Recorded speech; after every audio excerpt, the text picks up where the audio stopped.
This is why we insist Harry is not interested in the UK. What he, Meghan, wants is clickbait. It was quite a week, wasn't it? Harry was thoroughly cross-examined in a London court of law in a civil case against MGN over alleged phone hacking. And I'm guessing he's looking forward to taking the stand against Associated Newspapers and News Group newspapers in separate suits at a later time. Is anybody seeing a pattern here? While Harry was left feeling all confused thanks to the quick-witted Andrew Green, across the Atlantic, Heritage Foundation, a think tank in Washington, was arguing in court at the same time that there is intense public interest in finding out if Harry received treatment that was almost as special as he believes he is during his visa application process. The Department of Homeland Security is the department responsible for the application, and they have claimed they couldn't find the application or that the Freedom of Information Act simply doesn't apply to the request for documents as a person's visa status is supposed to be confidential. But the foreign policy advisor for the think tank has said that a key factor here has been Harry's memoir and his revelations about his own drug use.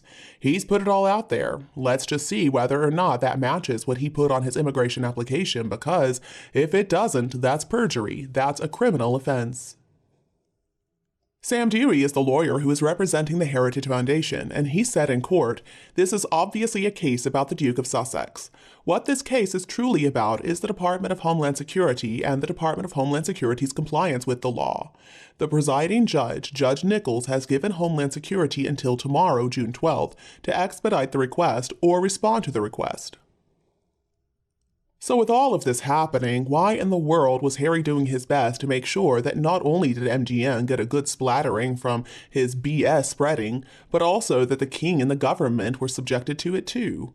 Was he just trying to be malicious or forgetful when he referred to the king as HRH, a rather pointed slight to a man who waited his whole life to be king? Did Harry have a good reason to break royal convention of not sticking his nose into politics by attacking the rock-bottom British government, as he called it, which he claimed was scared of alienating the press? Well, let's just see what Harry had to say on this.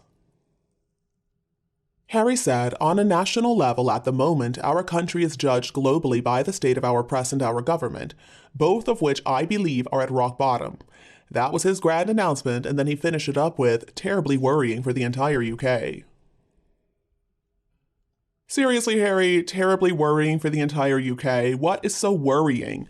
You don't seem to understand that most people know what you mean when you said the government and the press are in bed together.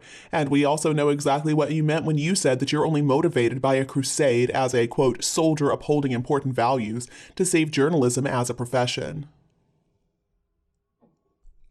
Harry is not concerned in the slightest about how the UK is being judged, and he shouldn't, considering that he and Meghan have gone all out to engineer a vision of the UK as being full of these racist. Harry's only concern about the press is that it doesn't publish the sort of sycophantic nonsense that he and Meghan feel they deserve a lot more of. Can you even remember the last time that Harry or Meghan tried to sue one journalist who is most guilty of making stuff up as he goes along, Scooby-Doo? Harry cannot see shades of gray. He just goes after people. He claims that departments are evil, that papers are evil, and governments are boiling down to this and this alone.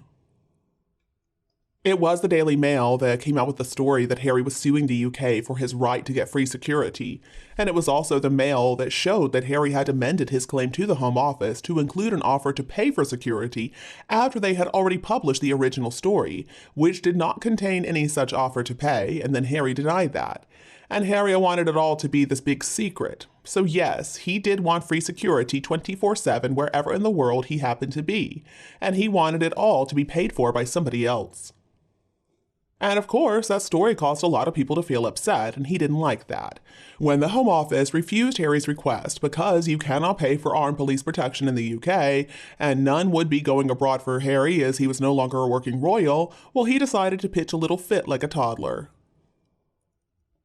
And according to Harry, that could only have been because the press had told the government that he couldn't have free security or paid protection, and the government just couldn't stand up to the media.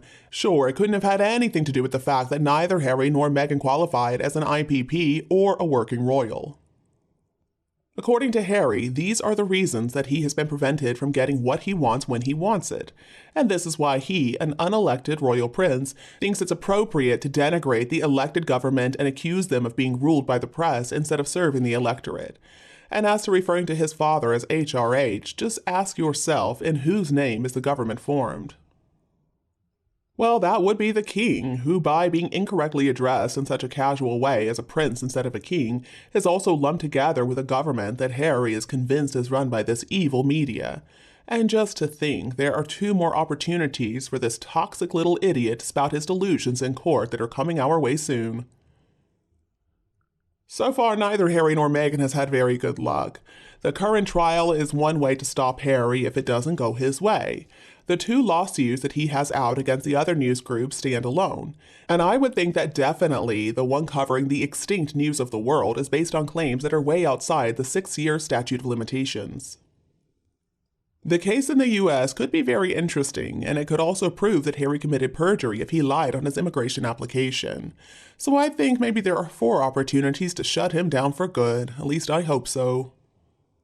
Homeland Security is also saying that application details are not subject to the Freedom of Information Act, and so there's no reason they have to show them. Well, if they don't do it by tomorrow like the judge ordered, or show why they shouldn't, then it all boils down to the judge. As said outside court, it is in the public interest to find out if Harry lied on his application, if he committed perjury, or if Homeland Security exceeded their remit and offered him special treatment. Either way, once again, it looks like Harry's little suspicious brain has been caught in a trap. Homeland Security also, while insisting that they're not going to reveal private information, doesn't have any problem whatsoever revealing that they refused entry to people like Kate Moss or Nigella Lawson over their past drug use. So I guess it's only a secret when it comes to Harry. He believes that he is so important that nobody's going to stand up to him, and everyone will just believe every lie that comes out of his mouth. Harry showed himself up as the idiot that he really is, and he's always been that way. It only took one clever lawyer to show everybody how dumb Harry really is. Don't take on the big boys, Harry. You simply cannot compete. And I'm curious about how many of them are going to be enjoying the spectacle of one of their own government departments being dragged through the mire, and possibly even discovered to have acted illegally, all because Harry is so special. This suit certainly has legs to stand on. Now the question is, are they going to show Harry the door, or will some poor guy in Homeland Security end up taking the fall? Only time will tell. And you, what do you think about this issue? Please continue to discuss Harry and Meghan with us below in the comments. Don't forget to like and share my video with your friends and family members who need it if you preferred it today. And don't be afraid to click the subscribe button to get more updates in the future. Thank you so much for tuning in, have a lovely weekend, and we'll be back to see you all tomorrow.